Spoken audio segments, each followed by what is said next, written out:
Hey, how are you doing? I don't know. Our producer is not telling us what's going on, so I have no idea what's happening. I didn't know I could talk already. Welcome to Outside Shots. We're busy.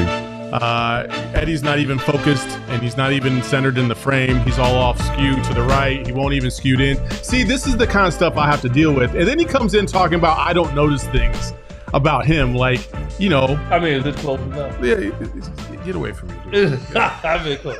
Are we friends? Are we friends, Saul? Eddie and Saul. Give me a hug. First of all, Eddie comes in here late as usual. Like, this is just a weekly thing now. We just got to be prepared for it. Talking about I don't notice things about him. Like, you know, he comes in and he wears what I said was a retainer. Okay. And he said, no, they're braces. And I said, can you remove them? He said, no, yeah, you can. I can remove them. I was like, then they're not braces. He said, yes, they are. They're not. They're called aligners. Okay. And that is different from braces. Braces are secure to your teeth. Aligners correct your teeth much the same way, but just a different kind of style. So I think an apology is in order there, EJ. Can people see this online? No, it says types of braces. Well, trust me, he will back it up. Types of braces. Let me say it again to you. Types of braces. Cool. Okay, now. The first one is metal braces, traditional braces. Yes, yeah, okay. The next one is ceramic braces. The next one is lingual braces. Okay. And the last one, Invisalign braces. It's in the name, Invisalign. They're aligners. They're all types of braces. They are called braces. This is from the Dentist Association. I am always on you. I'm going to drill you every time we do this show. Whoa, pause. Every time. Whoa. Okay. Well, you know, look, listen. Hey, trust me. If that happens, oh, no, we're not going there. We're not going there. Well, you don't want this, bro. Bro, you're the one that said it. I said drill you and argue with you. Stop saying that phrase. And you just go to something that's just downright disturbing, man. Oh, my goodness. What is wrong with you? Also, okay. And then Eddie comes in here talking about, I owned you last week. No, you didn't, first of all. Second of all, he tells me that he shares our videos with his little group chat of Suns friends, and then tells me that Tom Chambers, of all people, was like, you owned him. Tom doesn't even know how to use YouTube. I promise you that. There's no way. I sent the link to him. You just click on it. You would think it would be that simple. Well, he did it. He actually saw it because we were at a Suns event, I think on Monday, and he did like a 20-minute diatribe about that particular show. What was the topic? Do you remember the topic? Yeah, it was. I don't remember, but I don't remember what it was. I owned you the whole show. Oh my God, no, you did not. No, you did not. That's okay, Saul. It's okay. It's okay to lose to the dominant one. Okay. All right. Anyway, welcome to another Outside Shots presented by OGs, the best edible in the game. We'll get to them in a second. I did have another question that I was actually going to lead into because I was on my way in and I was sitting in traffic and I was listening to some music, and then I thought, NWA popped up on the radio, and NWA, yeah, and you were playing ball during the NWA era, and I wondered, did you get down with NWA? Yeah, because you don't really seem like the type. Because you love the like smooth shit, and I was like, I wonder if he really liked. Let me tell you hip hop something, and rap. Let me tell you something, dude. In my storage right now, because I put it all to digital, I have at least 2,000 CDs of rap in my storage. All right. I put it all to digital. Okay? All of it. Too Short, LL, Run DMC. You got a little Cool Mo D in there? Cool Mo D. Eric B. and Rakim. Let's go. Man, come on. Don't have I me. got you. Don't have me go to my playlist. I'm just asking, man. I'm just asking. Man, you know the funny thing, though? Because you did send me like a couple music playlists, and none of them had rap in it. Well, I don't. So I wondered if you were down with it. I don't listen to rap a lot anymore. I'm more into the love zone. Oh my God. But it's funny because you bring that up. Because when I first came to Phoenix, our first couple of years, Jeff Hornacek, Mark West, and we pretty much a lot of the players lived on the north side of Phoenix, over near the Thunderbird area, and so we all young, and we got our wives, and so they didn't ever want to come to the game early, so us three would carpool, and I was normally the one that would drive. And so you, Hornacek, and who was the third? Mark West. Mark West, okay. And so Jeff Hornacek had to be subjected to the rap. So he in the back seat, I'm playing Too Short. You know what song I was playing on Too Short. Oh my gosh. Yeah. I met this girl. Oh, no. Yeah, I'm not gonna sing. Please don't. I'm playing Too Short. Oh my goodness. Slick Rick. Yeah. Slick Rick. 3 Chainz. Oh man, I'm playing NWA. 2 Live Crew. Ooh, yeah. Oh, blasting it, like getting in the groove, boy. 1 and 1. After about 2 months, Jeff, yeah. we reeled him in, man. He was cool. But So that was funny. He was hooked on that, huh? Yeah, that was funny. That's funny. Well, we don't have a really good way to segue into this, but hey, it seems like either Devin Booker or Bradley Beal, one or the other, is playing in some of these games while the other one sits out. It happened again yesterday. Everybody was excited to see the big three. I don't really care about the fact that Bradley Beal's missing games. I would much just prefer he get right before he comes back, because I'm kind of tired of the injuries, and I don't see the point of him coming back if he's not 100%. But last night we saw Devin Booker, Kevin Durant, the big two, if you will. They put on a show. I mean, each one having 31 points, and they were fantastic.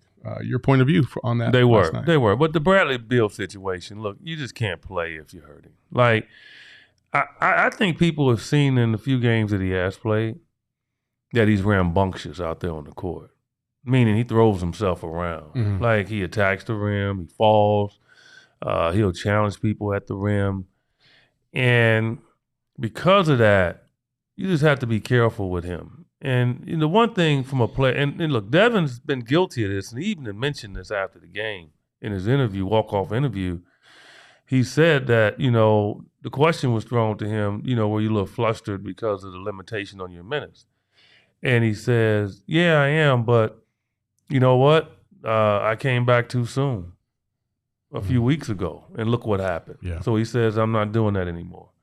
So sometimes you have to listen to your body, because your body's telling you something. Bradley Beal was on the bench, so he wasn't, incapacitated, right? He wasn't laid up somewhere in pain, but his back was just, it was a sign that, if I go out here tonight, it could get worse. Mm-hmm. So I'm fine with it. It's early in the year. It's the 11th game. I'm not too worried about it to that point, but yeah, we'd love to see those three get on the court, but Devin was spectacular last night. Mm-hmm. That dude, man. Like, and I know there was a poll out yesterday, because Devin's not playing, Anthony Edwards is playing well, averaging 27, and SiriusXM NBA Radio put out a poll saying, who would you rather have now, Devin Booker or Anthony Edwards? And like, before the game, it was almost 79% Anthony Edwards, okay, and about 20%, 21% Devin Booker. And they presented that question to me on our show yesterday, and I just laughed. I didn't even argue the point, because it doesn't make any sense, because Devin's not playing and this guy's averaging 27, so I just let it go. But I said tonight will speak for itself, but I should have known that they were going to come back, that he played back-to-back and all of that. Mm-hmm. Don't matter. You get up for a guy that you're in competition with, and Anthony Edwards is a tremendous young player, without a doubt.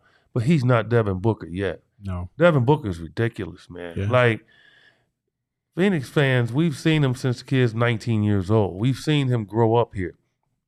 He has taken it to an insane level.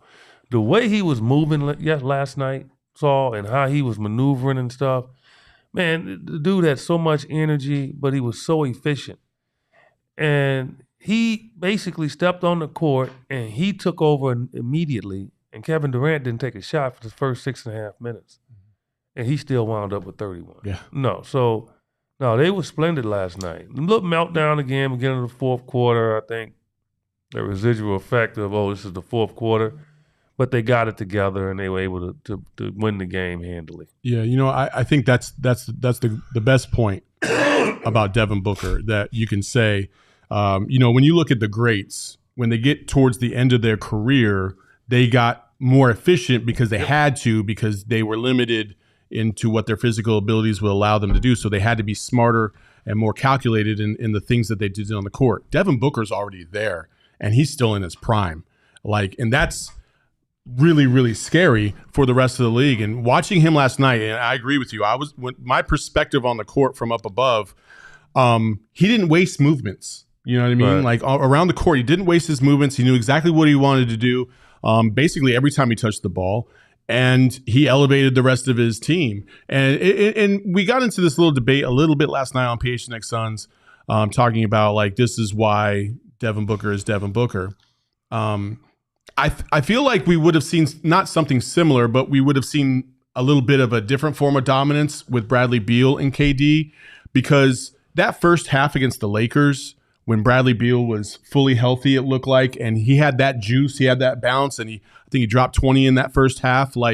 You could tell what kind of difference he could really make on a team. But the problem was his back tightened up, and in the second half, you saw the good and the bad with Bradley Beal. And I'm really excited to see all three of these guys on the court. But more importantly, when you have Kevin Durant, an efficient shooter, I think he was 11 to 15 last night, 31 points. And then you have Devin Booker, who's he might end up being the most efficient shooting guard of all time. And then we have this stat right here when Kevin Durant and Devin Booker play together, courtesy of our friends at Suns Are Better. Devin Booker's stats when playing with Kevin Durant: 31.5 points per game, 4.8 rebounds, and 7.3 assists on 65.9% true shooting percentage. Kevin Durant, on the other hand, just as good. 27.5 points per game, 7.7 rebounds, 4.5 assists on 63.4% true shooting percentage. I mean, there might not be a more dynamic, efficient duo in the league. They're unbelievable, man. They're both unbelievable. They know how to get to their spots. They balance their game. It's no shot on the court that they can't make. They can shoot on all positions of the court. If you give them one-on-one coverage, they're going to abuse you. They both know how to put their shoulder into you to get that distance and go up over you. They love to play with contact, so they're not afraid of it. It's just a tremendous lethal combination on each side of the court. And last night, that's what happened. And I like what happened. I think Vogel put in some different stuff where they both were moving without the ball to get to their spots. KD in the post was an old Utah Jazz play where they pick across, and KD was coming across, had great position on the block. Minnesota really looked at it as if they weren't going to double KD. I thought he felt he was on vacation because he's been in jail with guys doubling and triple teaming him so far this year. Yeah, that one-on-one coverage, man. And please, McDaniels is a good defender, and they just paid the kid a ton of money because of his ability to defend. You can't stop great offense. You can make it work hard, but you can't stop great offense. That play you're talking about, is that the same play that they ran when Karl Malone got stripped on the block? Well, that's the play that they always ran. Yeah. Where they would get them open and bring them across. Yeah, from block to block, right? Yeah. Yeah. Okay, you got stripped. Yeah, well. No, I was asking if that was the type of play. I think in hindsight you were trying to go at him a little bit because Michael Jordan stripped him. I know exactly what you're doing, but you know what? Yeah, you did. You're that kind of dude, man. You're that kind of dude, man. That's not what I was doing, man. I just asked if that was the play because as soon as you said that, I immediately went to that play, yes, but it wasn't because Michael Jordan stripped him. It was just because I knew what play you were talking about. That's all. It's a cross screen. John Stockton normally was the one. I was trying to provide people a reference point as to what I was talking about. Okay, good for you. I was helping you out. Good for you. Because that's what I do. I'm a true point guard. There you go. So you're a TA or you're a professor? I'm a professor. Oh, you know how it is. You look like a TA to me. Okay. All right. Okay. Sometimes I just want to punch DJ. I don't know why. And he knows what he's doing. But it's okay. It's okay. Hey, listen. So the Suns have a little bit of an easier road coming up with some of these games. They got to go to Utah for an awful not back-to-back, but a 2-game set in Utah. I hate Salt Lake City. Do you like it? I think you did. I know you like it. You probably like it. I've been going to Salt Lake City. I've probably been to Salt Lake City more than any city that I've been to in my life. Is that because of Tom Chambers? Doesn't he have a house out there? No, it's only because if you look at it, when I first got into the league, we were in the same division, Kansas City. We played them 3-4 times a year, 5 times a year. We played them in exhibition games every year. And when I was with the Suns, we played them. It's just, I spent most of my career in the Western Conference and in the playoffs. It seemed like every year I would play the Utah Jazz, whatever round it was. So if I look back at my history of the amount of teams I played against, Utah is probably the one. They call me the Jazz Killer up there too. Well, that's my nickname. Seriously? No. Which is ironic because you like to listen to jazz. Look it up. No, that's not the reason. No, I know that's not the reason. That's not the reason, though. You get it straight, sir. It's not the reason. The reason is because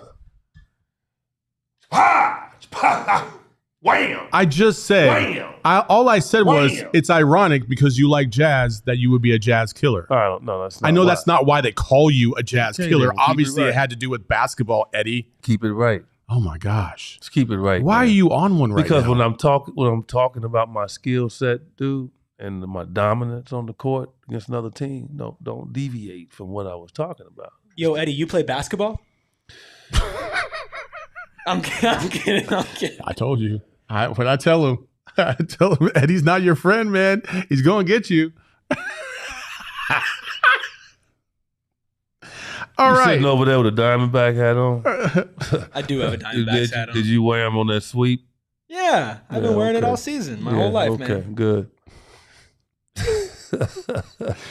Oh boy. All right. Anyway, like I said, they got a little bit of an easier road moving it forward.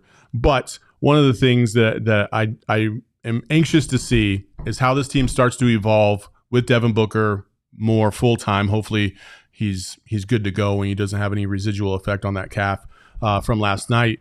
Looking forward to seeing him play again tomorrow night against the Jazz in another game in the in-season tournament. And before we go on to the next topic, I did want to get your thoughts on the first game, which was last Friday against the Lakers. The court, the feel in the arena. Do you see a little bit of a difference from the regular season games to the in-season tournament? Do you feel like the players are taking it a little bit more seriously in those games? I think it's a build-up, right? I think first it's like, okay, what is this? And I don't know if internally that they're saying, oh, man, we got to win this one because we want to get to Vegas. But I think once they start seeing the standings and they start hearing the more talk about it, I think, it becomes important. Who doesn't want to win $500,000, man? And then go to Vegas, in the middle part of the year, have a good time while you're playing. So, I think it's starting to hit home. What they have to do. And I think some teams are really embracing it. And you got a few teams that's, undefeated right now. So the Suns have to go on the road and win one of these because they lost one at home. Mm-hmm. Well, I mean, they basically got to win the rest of their games. And then not only do they have to win the rest of their games, they have to hope that the Lakers either lose one or two, which is probably not going to happen. So they're looking for that fourth spot, which would mean they're the at-large team in the West. Right. And so point differential is going to be huge. So in these games, not only do they have to win, they have to win big. They have to keep shooting at the end. Exactly. So people get ready that, normally you dribble the game out. It's not going to be the case. There you go. Like, this is the one time that you're able to go ahead and try to drill a team. Like, just drill them. Just like I drill Saul every week. Just drill them. Eddie. Listen. Go for it. Listen, you can say whatever you want, but please stop talking about drilling people, okay? Please, for the love of God. I think it's a weird. I just think it's weird that you keep saying drill and you have a smirk on your face every time you say it. Please stop. Trust me. We're all uncomfortable. Well, trust me. That is not the thought, okay? Don't trust me on that one, okay? All right? Trust me. Boy. I would put pins and needles and nails in my eyes before that. So trust me. So get that thought out your mind. No, I trust me. I want to get it out of my mind as far as possible. And one way to forget that this is even happening right now as we speak is to take some OGs, and hopefully you can just forget about the day and feel better about yourself. Go to ogsbrands.com to find your favorite gummies. They have them all over the valley in your favorite dispensary. They got the sativas, the indicas, you know the drill. We've talked about it so many times. You just said drill. But also, so you know the drill. It was a noun, not a verb. Okay. All right. And if you want to save some money on OGs, just head to www.zenleafdispensaries.com. Find your closest location, order your favorite OGs gummies for pickup, and enter discount code PHNX to get 25% off at checkout. This deal is exclusive to our PHNX listeners. And a reminder, it's available only for online pickup orders. Discount code PHNX is active until November 30th. All right. So, speaking of OGs and people needing to calm the hell down, Draymond Green is at it again. It feels like this is an annual occurrence. I'm tired of it. I can't imagine that everybody in the Warriors organization isn't tired of it already as well. It's getting really, really old. He got suspended yesterday officially for 5 games, according to Woj in this tweet. And I know a lot of people were like, I was surprised. They were surprised that it was 5 games. They thought it would be less. Right. I actually was like, you know what? This would be a perfect time to kind of set the tone. Maybe not a Ja Morant type suspension, but at least like maybe 10 games because I'm done with it. I'm tired of his antics. I'm tired of his whole shtick. He's like trying to be this bad boy on the court, and he's trying to intimidate guys. And he went after Rudy Gobert, who really wasn't doing anything. He was just trying to separate dudes. And they have beef. We know they have beef. They've had beef since they both got drafted with each other for whatever reason. They've fired shots at each other subliminally on social media. Dre's talked about Gobert on his podcast, right. And they don't have a great relationship. So it doesn't surprise me that Dre kind of took a cheap shot and tried to choke him out.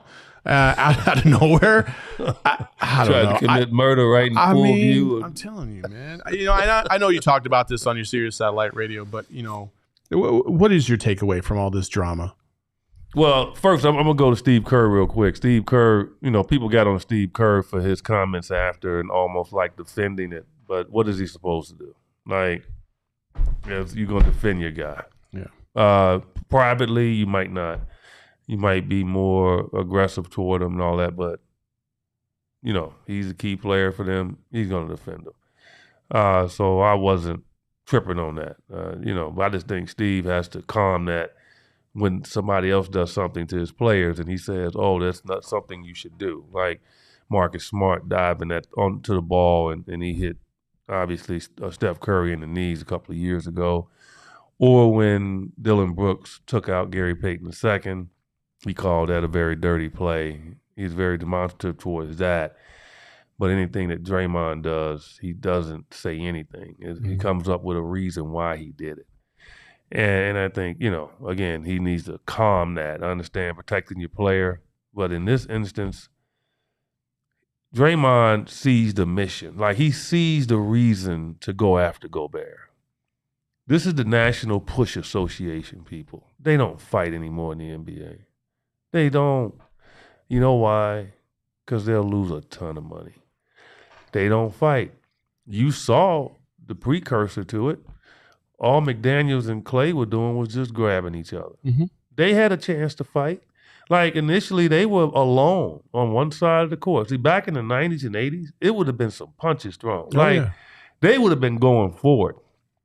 Those dudes danced from the baseline all the way across half court. And not one punch was thrown because they're not going to fight. They know the limitations of what they can do. And so Draymond knows this because he hasn't thrown a punch at anybody. Who has Draymond fought on the court with all the combustion? I mean, no on one. The practice court or the real court? No. I mean, he didn't punch Jordan Poole. He stole on him. That wasn't a fight. Jordan Poole didn't know that he was getting ready to punch him.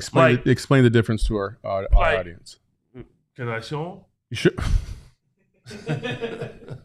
No, you can't show them. Okay. Stealing on somebody is Saul's not expecting me to throw a punch. Okay.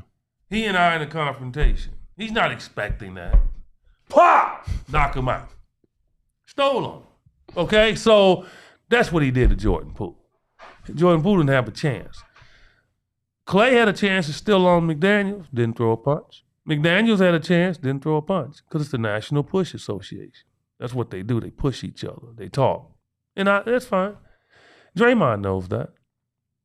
And yet he runs over there like somebody's getting ready to maim Clay. Like Rudy Gobert, all Rudy Gobert did was did what he's supposed to do. Unwritten rule. And I know amongst the teams I was on. When it's something that breaks out, you go grab the opponent. Yeah. I'm not grabbing my teammate. Because if you in a fight and I come grab you, you might punch, and nobody's grabbed him, he punches you, and then you look at me like, hey man, why you grab me? Yeah. So I'm not gonna do that. So Rudy did the correct thing. Excuse me. And Draymond did the wrong thing. Draymond ran right across the fight to Rudy because he wanted to grab Rudy. Because he doesn't like Rudy. He's mad that he took a Defensive Player of the Year from him, as he always says. And he just didn't like him. And he had his opportunity to go grab him. And Rudy did the right thing. You know, look, that was dangerous what Draymond did. Rudy publicly has said that he didn't feel threatened. Of course he didn't, because he knew Draymond wasn't going to go crazy on him because it's in full view of people. But what if he had slipped? What if when he was holding his neck, he fell off balance and then he hurt himself? And that's why I think he should have gotten more than 5 games. Yeah. But he's got to stop it, man. Like, it's just getting to the point where obviously he's a perfect example of money, success, and fame does not make you happy. Draymond Green is the perfect example. So for you people out there that always think money is going to make you happy, just look at Draymond. He's always arguing. He's always confrontational. He's always mad. But he's new media. He gets on us, old media, and tell us we're critical. And he rips on players more than anybody in media I have seen. On the court and off the court. He's the biggest hypocrite when it comes to that. And it's just disturbing. Like, it's just, and I've been knowing this kid since he's in Michigan State. I used to call Big Ten games. And I used to interview him all the time. Very nice guy, off the court. He talks the talk right. He loves the game. But he has an anger in him that needs to be addressed. And he has to figure that part out. Because that's ridiculous what he did. I mean, I just can't get over him and how he acts towards officials and just everybody in general. It's just something that he needs to address. You know, I think with Draymond, I'll say this about him. The same thing that we don't like about him is also the same thing that makes him as good as he is. There's a little bit of a crazy streak inside of him that makes him play the way that he plays. He plays with a passion. You can't say he doesn't. He does play with passion. He plays with anger. He plays with a lot of emotion. And that's what fuels him. But at the same time, when it's not controlled and you can't control it yourself, and I think we are at the point right now, I don't care what he says, that he is not able to control himself in some situations. Instant reaction to things that go over the line, the kick in, to LeBron, the different things that he's done throughout the course of his year leading up to this one.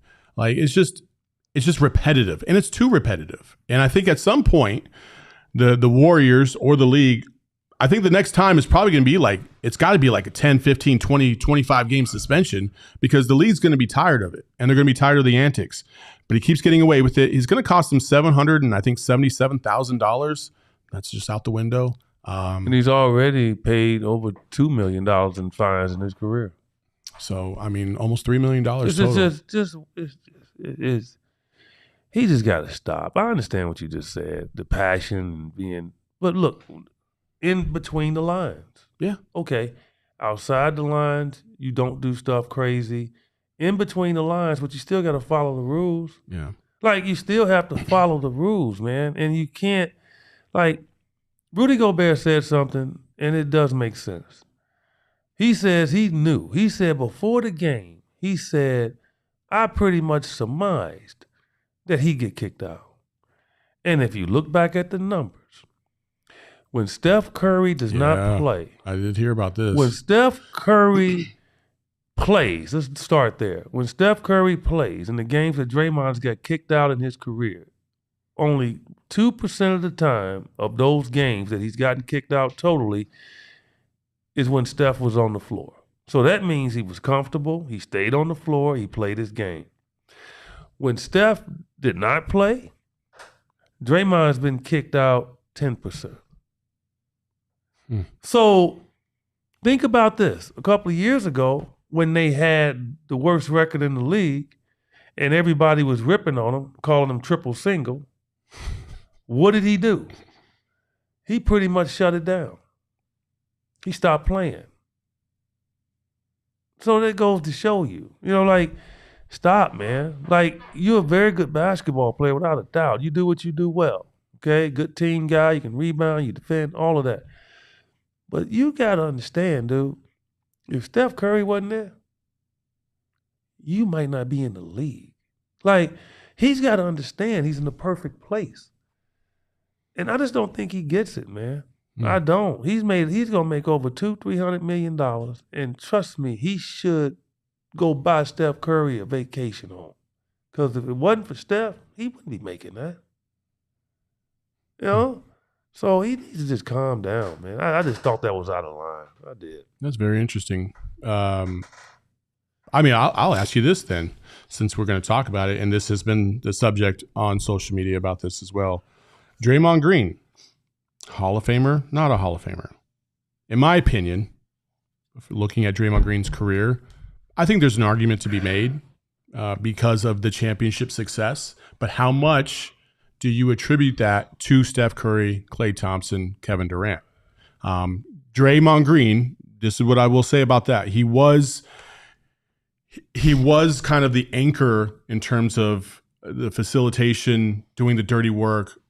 He's got a high basketball IQ when he's locked in. You can't debate that.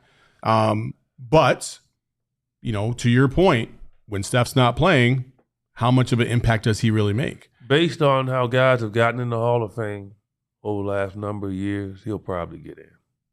The way I view the Hall of Fame, like, for instance, and I'll use myself as an example, people.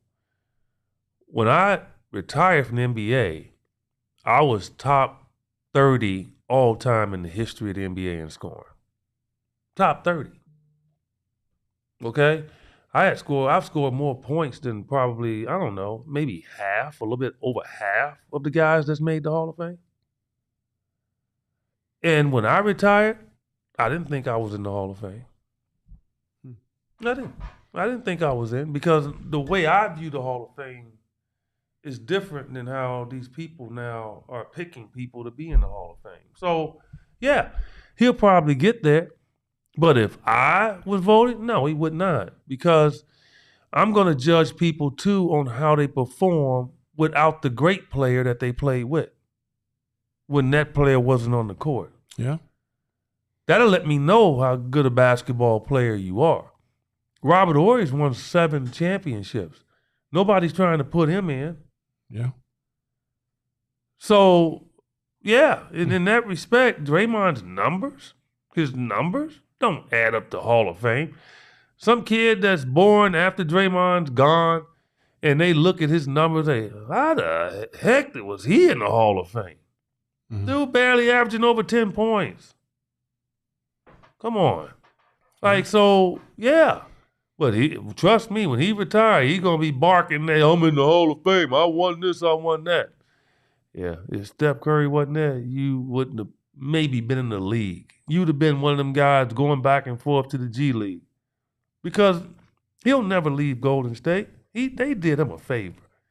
Because if he had left there and went somewhere where he was counted on to have to go score, and he was second or third option, and he had to go for it, okay. No, I don't know. Man, I don't. First of all, I don't think any team in the league would have required him to be the second or third option to score. But with the money he was commanding, that's the expectation that would have come along with it for sure. So I get your point. Speaking of the expectation of wanting to score, James Harden and the winless Clippers since he joined them have not fared very well. How bad has it been? This is a stat from 5 days ago. Before James Harden, the Clippers were 5th in offensive rating, 4th in defensive rating, and 3rd in net rating. After James Harden, they've been 25th, 28th, and 27th. That is not good. They haven't won yet with James Harden on the roster. His defense, he did try to defend himself yesterday, saying that, it's still an adjustment. He's still getting into basketball shape. And whose fault is that? I'm getting there. It's just been a difficult road these last couple weeks. My thought is when you create so much drama around yourself and you bring the attention to yourself to be this primetime player, this necessary piece when you were in Philadelphia and how they didn't defer to you and run the offense around you and they instead wanted to run the offense around Embiid. Listen, you've got to show up and play. Kawhi Leonard has been healthy for just about every single game. Paul George, same thing. And they still can't win games, even though they have 3 guys that, on paper, should be in the Hall of Fame.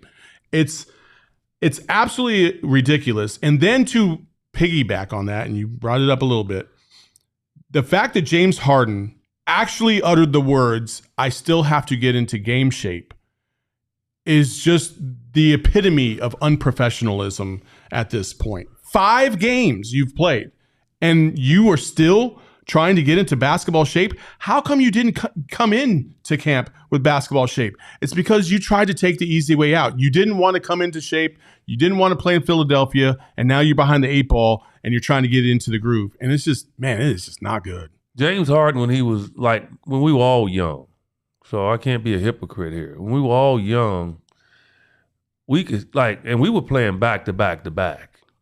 Traveling commercial. And it's nights where, in our younger days, we play a game at night, knowing we're going to leave we got to be on the bus at 5 a.m. We leave there, go eat dinner after the game, go to a club, get in about an hour and a half before we have to take the bus to go to the next city on commercial, sitting next to some dude that all of a sudden knows, his team is on the plane, he wants to talk. Get to the next city about 10, maybe 12, 1 o'clock in the afternoon. Go take a quick nap. Got to get up, go play again. All right? That's what we used to do. And that's when you were younger, you were strong enough to be able to go do that, right? So you can still play at a high level. Mm-hmm. As you get older, you have to change, right? So like a lot of us, you get married. You had kids. You settle down. You understand what you're supposed to do. You're eating right because now you want to extend your career. All those things. Stay in shape all the time because now it's harder to get in shape as you get older. James Harden has kept the same pattern since he's been young. And now he needs extra time to get in shape. No, you should be understanding that you can't do that anymore. I heard he was out. He just joined the team. And when they were in New York on a trip, and he was out in New York. Like, you would think you've been out enough. You haven't been in training camp. And I know you've been partying then. So why not just commit yourself and don't go out to a club? Don't go hang out. Just eat right. Get yourself ready. See, when a guy like him says that, I just look at him sideways because I know he's not doing the necessary things that he should do. Yeah. So four strong-minded guys on one team, man, that's hard. Like you got two MVPs. You got a guy with 2 Finals MVPs and a championship on one team, and they all think they're better than the other. Trust me on that. Like Paul George thinks he's better than all of them. Kawhi Leonard thinks he's better than all of them. Russell Westbrook thinks he's better than all of them. And James Harden definitely thinks he's better than all of them. And you got 4 guys like that on the same team. It's hard, man. Tough. It's hard. Tough. I 100% agree with you. I think the other thing that bothers me about James Harden, and I don't know if I've really ever been able to put the whole thought together about James Harden. I just knew I don't like what he's doing in the league, and I don't like how he goes about his business. But I think I came to this conclusion that James Harden has always been about James Harden. He does not care about the team he's on. He does not care about the league. He does not care about the game. He doesn't care about any of that stuff. All he cares about is me. I'm getting treated this way. I was promised this and didn't get this. I want to leave Houston. I want to leave Brooklyn. I want to leave Philly. Like, it's just a repetitive pattern, like you mentioned. And when you watch players like that, and then you compare them to other players such as Devin Booker, Kevin Durant, Steph Curry, Kobe Bryant, like guys that you know through their mannerisms, the way they approach the game, their professionalism, the way they respect the greats of the game, right. Like that they embrace the sport of basketball as a whole and everything that it has meant to them in their lives. And James Harden does not exemplify that in any regard at all. And that's my problem with James Harden, is that I could never, ever root for somebody like that, not only because they're a Sun Devil, because I'm a Wildcat, but also because of the way they disrespect the game continuously over and over and over again. And teams continue to give him a chance. And I guarantee you, I feel like this is the last stand for James Harden if he doesn't come through at all, because nobody's going to want to take another chance on somebody, because I guarantee you next year he's going to want out and he's going to want to go somewhere else. Actually, I think he's going to be a free agent anyway. Yeah, he's on last year of his deal. So he I don't care how well he plays this year. He's not going to get a long-term deal. His contract is going to be like 1 year. Mm-hmm. There's no way. If I'm a GM, no way would I make it convenient and sign him when really me signing him for multiple years don't mean anything. Yeah. Because over the last 3 years, he's forced his way off teams. Yeah, 100%. So say what you want about LeBron. You can say LeBron changed teams. You can say all you want. He never forced himself off a team. He just always left as a free agent. He took less money and he left. Like, he didn't say, I want out. You know, he just left as a free agent, which is his right. When you're a free agent, you can go wherever you want to go. But also with LeBron has a tremendous respect for the game. Oh, please. And it's in shape. And he understands how to take care of his body. He understands about his place in this game and where he stands among the greats. And he respects everybody that has laid the path before him to get to where he is today. You won't catch him out of rhythm. He had a triple-double last night. You just won't do it. But I just used him as an example because some people, they don't understand. They'll say, well, he changed teams. No, he didn't. He left as a free agent. It's your free will to be able to go wherever you want to do if you're not under contract. James Harden was under contract, okay? And he forced his way out of the last 3 teams he's been on. And, you know, so he has to own up to it, man, and just stop having these excuses. And you know, I think he's trying to play the right way with the Clippers. I thought they had their best game the other night. But I just don't see it working, man, because I just see one of those guys getting upset because they're not getting their touches. It's not flowing well for them. And let's face it, Paul George best player on that team right now, okay? Everybody want to keep giving it to Kawhi Leonard. You can see Kawhi Leonard, because of his lower leg injuries and everything, he doesn't have it at that high level like he used to. He can't play both ends like he used to. Paul George is the best player on that team. They need to cater to him first. But I guarantee you they won't. And I think that's why they're going to have an up and downhill struggle. Yeah. Eddie talked about, making sure you respect the game and keeping yourself in shape. And James Harden's probably not taking care of his body in terms of food, but you can take care of your body by going to Burrito Express. It's not healthy, but it's great and it's tasty and it's fantastic. And my boy Angel will hook you up with the best burritos in the city. So go out and check out any Burrito Express. Yeah, absolutely. But you said it's not healthy. Well, it can be healthy. You just got to make sure you pick good options. You know what I mean? I don't pick good options. That's why I'm not healthy. Anyway, Burrito Express, fantastic. So many locations. Check out the one in Tempe, by the way, because that one is frequented a lot by Sun Devils, and a lot of those athletes got NIL deals with Burrito Express. And Angel does a great job of contributing to the Sun Devil cause. He loves every Arizona sport, and Burrito Express, obviously supports all the Valley teams as well. Just not the University of Arizona, Angel. You know it. So that's fine. But grab a burrito anytime at Burrito Express and check them out on Twitter at Burrito EXP. And enjoy those tasty burritos. Can I ask you a question? Sure. Why you put your head down when I say, can I ask you a question?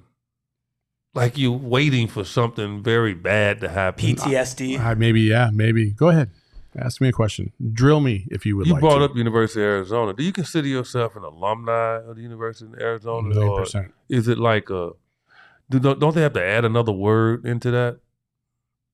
What do you mean? Because you went there at 30-something years old. Like, are you the same kind of alumni as the 17-year-old that went there? I don't think so. What does that even mean, Eddie?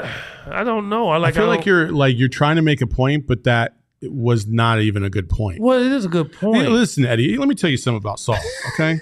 All right, listen. I tore my ACL in college, okay? And I didn't really have anywhere to go. I didn't really have any mission in life, and I didn't really want to go to school at that point in time. So I instead chose to join the military and try to fix my life. Thank you for your service. I did that, Without a and doubt. then I found myself at some point back at the University of Arizona because that was my dream school. I love your drive. I don't care that I was 33, 34, 35 years old. No, I still don't got either. the job done. Yes, you do. You always bring it up. I have told you that it's admirable what you did. Yeah, man. but you always are like, are you the same as this 18-year-old who hasn't even figured out life? Like if my kids, which they will go to the U of A, and when they graduate at 22, does that matter that it's any different than me at 36? That's like a guy played 5 games in the NBA and he says he's an NBA veteran. Like, you didn't go you didn't go to school. You went to school already knowing a lot of stuff. Like you had a head start. That's almost like if you went back, like if the NBA had a middle school league, you'd go back there and dominate. But that's not fair. That's like, not the same thing. You got the experience of all those years, and then you go back and you compete against these kids. Compete? What are you competing at? I mean, did you get any awards? I mean, like you competing for scholarships. Some 18-year-old kid that doesn't know anything. My military service paid for my education. I know, but extra money. You probably some kind of extra scholarship or some contest that's in the classroom. No, none of that. Spelling bee or something. No. Like you 30-something years old and they're battling against a 19-year-old kid. First of all, anything. I mean, like writing a paper. I mean, like you got all that experience. You like a PhD in there, and this kid, they don't get a great grade. It just seems unequal to me. So let me tell you something. Okay, first of all, unlike you, when I know I have life experience and I see a young person struggling, I don't just let them hang. I help them out because that's what mature people do that care about other people. Eddie, they help them out. They try to lift them up. They don't try to tear them down. And listen, just like I've mentioned a million times on this show before, the sun don't shine forever. But as long as we're here, we can shine together. It don't matter what your age is. You can lift each other up, and we can all achieve the same goal. But you don't understand that because you keep trying to bring me down. I like that. I like that you said that. So that's why I went back to my first thing. Like, you weren't like a student. Like, you were like a student TA, halfway professor in the class. Like, you calling yourself a student. I'll say this. At Kansas State, because I went to Kansas State for 1 year before I went to the U of A, and I sat in those classrooms, and nobody sat around me because I felt like they thought like maybe I was a narc or some TA or some bullshit like that, right? So I see your point on that. However, When I got to the University of Arizona, nobody cared. They didn't care how old I was. They were just like, is he cool? Yeah, he's pretty cool dude. So we're going to kick it with Saul. And we're going to learn some things about his life. And that's how it is. Because at the University of Arizona, we don't judge people. We accept everybody. You got no on matter me. what, You got on where me, they though. come from. You got on me, though, about saying the word drill. And okay, fine. But this is disturbing when you saying you kicking it with 18-year-olds. I didn't say I was kicking it with 18-year-olds. You say you kicking it. Oh, my gosh. Anyway, I got my degree. You was at the frat of house them. drinking beer. The party that started, Saul showed up. No, Saul coming to the frat party. Saul's here. Saul coming there. He download beer. No. Listen, Buddha the Schizo said it's different for me. When I went to South Mountain Community College, I didn't graduate. I can't call myself an alumni, can I? If you attended school, technically, you were an alum, whether you graduated or not. Also, Buddha, South Mountain Community College as well. Hey, see, that's what I'm talking about. It doesn't matter. We both Cougars at some point. Don't even go there, Eddie. How many I already know what schools you're did you thinking already. So I went to a lot. So anyway. I'm giving Saul a hard time. I applaud the fact he went back to school. I encourage everybody to go back to school. Education is number one, without a doubt. So I'm giving him a hard time. I applaud him. Mustachio Mike said, as long as you're breathing, UVA will accept anyone. ASU has the biggest enrollment in the country because all you have to do is wake up in the morning and you're in. Okay, so stop, Mustachio. Last thing, you kind of ruined it, but I wanted to talk about vibes. Last night, we had our takeover, a bunch of Suns fans, all of us together. If you don't know what a takeover is, we do this about 4 times a year. We get about 25 to 30 seats, and we all sit together. Nothing but Suns fandom, and we all eat and drink together. Then we walk over to the arena. We have a great time. Last night, this was the scene. Were you there? Yeah, I was there. Well, why you didn't come down? I didn't prearrange it with you beforehand. Plus, I had to leave in the third quarter and all that stuff. So anyway, so this was fun, but the vibes are high, and it was a great time. I saw him. I wanted you to share. I want you to share, like, what was one time in your life that you just looked at and you were like, man, you know what? I will never forget that, and the enjoyment I had from that experience was unlike anything else I've ever experienced in my life. When was like peak vibes? And listen, we could always go with like, when I met my wife and no, outside of the family spectrum. What was that one moment? Well, I'm glad you said what you just said, because I was going to say watching my kids being born. Nothing will ever top that. I would say for me, is really actually when I knew I figured out how to really carve out a long career in the NBA. And here's why. Because my whole goal in life was to provide for my family and to make their life better. You grow up in the city, you grow up in tough environments, you grow up, not having the kind of clothes you want, not eating 3 meals a lot of times, watching your mom work, get up in the middle of the night, go to the post office as she did. That was always my goal. It was never personal for me. It was never what I could get out of it. It was more so how I can do something to help make a better life for my family members. Mm-hmm. And so probably when I got my first long-term contract in the NBA, and that was like after my 4th or 5th year, I knew I'd made it. And for me, everything else was gravy. And so now it was about giving back. It was about making life easier for others. It's about, telling them my story. So really, that's when it was good for me, because I felt if I was put in that kind of good position and achieve what I wanted to, what I love, I'd be able to branch out and be able to do the things that I love to do. And finally, how the crescendo of it that just happened this past year is my Helping Hands for Single Moms organization raised over $650,000 in one night. Total, right? In one night. 2 million total? 2 million total. Fantastic. So for me, that's it, because it's about giving back. That's awesome. That's awesome. For me, it was I had a moment with my 2 sisters because, growing up, my parents, they never got past high school. Academics just was not a thing in my household. They didn't really care about it.